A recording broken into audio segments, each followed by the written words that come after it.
সুপ্রিয় দর্শক আসসালামু আলাইকুম। দেশ ও দেশের বাইরে থেকে যারা আমাদের চ্যানেলে ভিডিওটি দেখতেছেন সবাইকে আমাদের চ্যানেলে স্বাগতম। নতুন হয়ে থাকলে আমার চ্যানেলটি সাবস্ক্রাইব করে রাখুন এবং লাইক দিয়ে ভিডিওটি অবশ্যই কন্টিনিউ করুন। তো লাইক দিলে ভিডিও সবার মধ্যে ছড়িয়ে পড়বে এবং আমরা আপনার পেঁয়াজের আপডেট বাজার জানাতে অনুপ্রাণিত হব। তো আজকে আপনার জানিয়ে দেবো ফরিদপুর জেলার সালতা উপজেলার পেঁয়াজ বাজার দর কত আছে।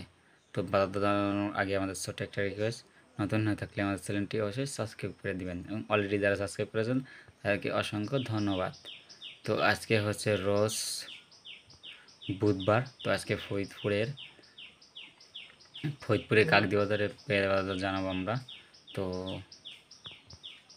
এটা ভালো মানের পেঁয়াজ, সেটা বিক্রি হচ্ছে 1800 টাকার মন। যেটা ভালো মানের খাওয়ার পেঁয়াজ সেটা বিক্রি হচ্ছে 1800 টাকার মন, এবং যেটা মিডিয়াম সাইজের খাওয়ার পেঁয়াজ সেটা বিক্রি হচ্ছে 2700 টাকার মন। মিডিয়াম সাইজের খাওয়ার পেঁয়াজ সেটা বিক্রি হচ্ছে 2700 টাকার মন, এবং যেটা নিম্নমানের খাওয়ার পেঁয়াজ সেটা বিক্রি হচ্ছে 1600 টাকার মন। এটা নিম্নমানের খাওয়ার পেঁয়াজ সেটা বিক্রি হচ্ছে 1600 টাকার মন। আলু বাজার দর, এটা ভালো মানের আলু সেটা বিক্রি হচ্ছে খুচরা প্রতি 20 টাকা কেজি, খুচরা প্রতি 20 টাকা কেজি, এবং পাইকারি বাজার 16 টাকা করে কেজি, পাইকারি বাজার 16 টাকা করে কেজি যাচ্ছে। তো রসুনের বাজার দর, রসুন যাচ্ছে সর্বোচ্চ 4200 টাকা করে, রসুন যাচ্ছে সর্বোচ্চ 4200 টাকা করে। পাটের বাজার দর 3800 থেকে 4000 টাকা করে পাট। এই হচ্ছে বাজার দর। তো ধন্যবাদ সবাইকে, ভালো থাকবেন, সুস্থ থাকবেন, এবং কে কোথা থেকে আমার ভিডিও দেখছেন অবশ্যই কমেন্ট করে জানাবেন।